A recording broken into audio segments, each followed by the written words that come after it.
घोटाले में फंसी सरकार, सुप्रीम कोर्ट का मोदी सरकार को नोटिस। जी हाँ, थंबनेल जो है बिल्कुल सही है, ऐसा ही हुआ है। क्या हुआ है बताएंगे वीडियो में आपको विस्तार से। लास्ट तक वीडियो को देखें, स्किप ना करें।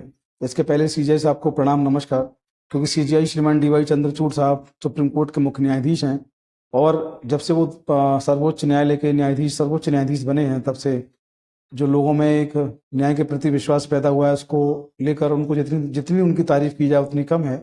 इधर आप लोग देख रहे हैं कि ईडी जो है लगातार अपना काम कर रही है। सरकार, मोदी सरकार 3.0 का कार्यकाल शुरू हो चुका है।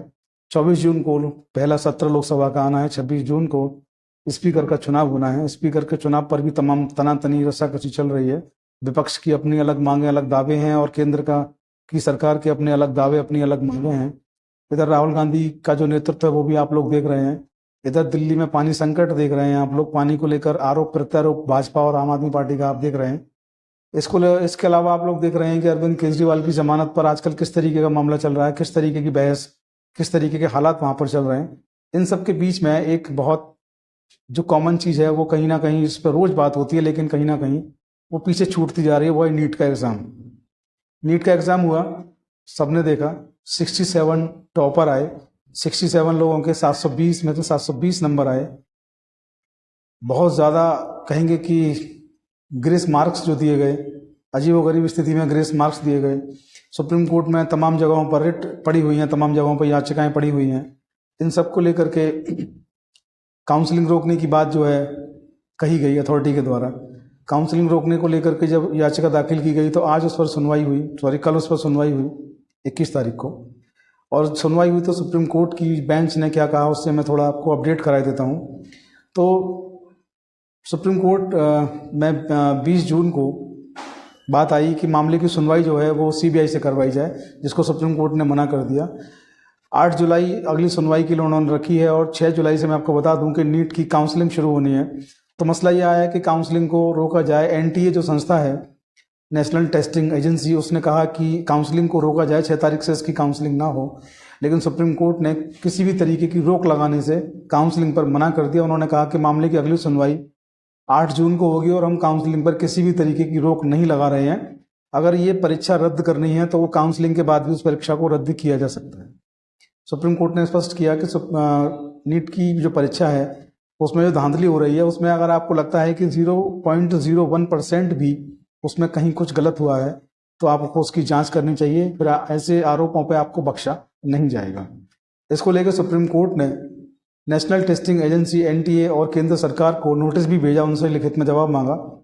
तमाम उठापटक चल रही है। मैं आपको बता दूं, जो सुप्रीम कोर्ट की जो जस्टिस हैं, जस्टिस की जो बेंच है, अवकाश पीठ चल रही है। सुप्रीम कोर्ट में भी गर्मियों की छुट्टियां चल रही हैं तो अवकाश पीठ जो है, अवकाश बेंच जो है वो उनको सुन रही है। इसके जस्टिस जो हैं विक्रम नाथ और जस्टिस SBN भट्टी की पीठ इस मामले की सुनवाई कर रही है। आपको याद होगा कि 5 मई को नीट की परीक्षाएं हुई और 14 जून को उसका रिजल्ट आना था, लेकिन 4 जून को ही उसका रिजल्ट पहले से पहले आ गया। और जब से उसका रिजल्ट आया तब से पूरे देश में जिन जिन नीट अभ्यर्थियों ने परीक्षाएं दी उन सबके होश उड़े हुए हैं। और जो भी खबरें सोशल मीडिया से, अखबार से, टीवी चैनल से मुझको और आप लोगों को मिलती हैं तो हम लोगों के भी कभी कभी होश उड़ जाते हैं कि आखिर देश में हो क्या रहा है। देश में इतनी मजबूत सरकार है, उसके बाद भी इस तरीके की धांधलियां हो रही हैं और इन धांधलियों पर रोक नहीं लगाई जा रही है। अभी मैं बात करूं, अभी यूजीसी की परीक्षा आयोजित हुई अभी पिछले हफ्ते, और जिस दिन परीक्षा आयोजित हुई उसी दिन शाम को नोटिफिकेशन आया सरकार का कि परीक्षा रद्द करी जाती है। आप सोच के देखिए, यूजीसी की परीक्षा आप ले रहे हैं, परीक्षा वाले दिन ही आप शाम को नोटिफिकेशन दे रहे हैं कि परीक्षा रद्द करी जाती है। इधर नीट की परीक्षा पर आरोप है।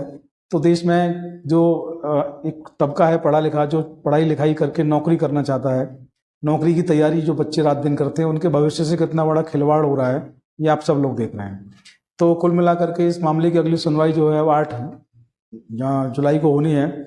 और मैं आपको बता दूं कि 67 विद्यार्थी टॉपर होना अपने आप में एक बहुत बड़ा संदेह का सवाल उत्पन्न करता है। और 720 टोटल मार्क्स में से 720 टोटल मार्क्स 67 स्टूडेंट्स के आना, ये कहीं ना कहीं बहुत बड़ी बात है और कहीं ना कहीं बहुत बड़ा ये झोलझाल है। इस पूरे झोलझाल की मामले की जांच जो है सुप्रीम कोर्ट के हाथ में है। सुप्रीम कोर्ट ने अन्य जो कोर्ट्स में, ट्रायल कोर्ट्स में और हाई कोर्ट्स में जो मामले चल रहे थे उन सब पे फिलहाल रोक लगा दी है और कहा है कि इस मामले को केवल हम सुनेंगे। तो सुप्रीम कोर्ट से न्याय की उम्मीद है, क्योंकि सुप्रीम कोर्ट में जो चीफ जस्टिस हैं DY चंद्रचूड़, वो न्याय के लिए जाने जाते हैं और जाने जाते हैं अपने खास अंदाज के लिए। कभी दबाव में नहीं आते, अपने अधीनस्थों से भी वो कहते हैं कि आप दबाव में ना आएं, साहस दिखाएं और काम करें, आरोपों से ना डरें और न्याय करें, केवल जस्ट और फेयर न्याय करें। तो NTA और केंद्र सरकार से नोटिस मांगा गया है सुप्रीम कोर्ट में। कार्रवाई होना निश्चित है, कब होगी उसका हमें भी इंतजार है, आप भी उसका इंतजार करें, लेकिन कार्रवाई 100% होगी और निश्चित होगी। तो आज की वीडियो में इतना ही। आप लोग बने रहें चौधरी लीगल एसोसिएट पर। वीडियो को शेयर करना ना भूलें। जय हिंद, जय भारत, नमस्कार।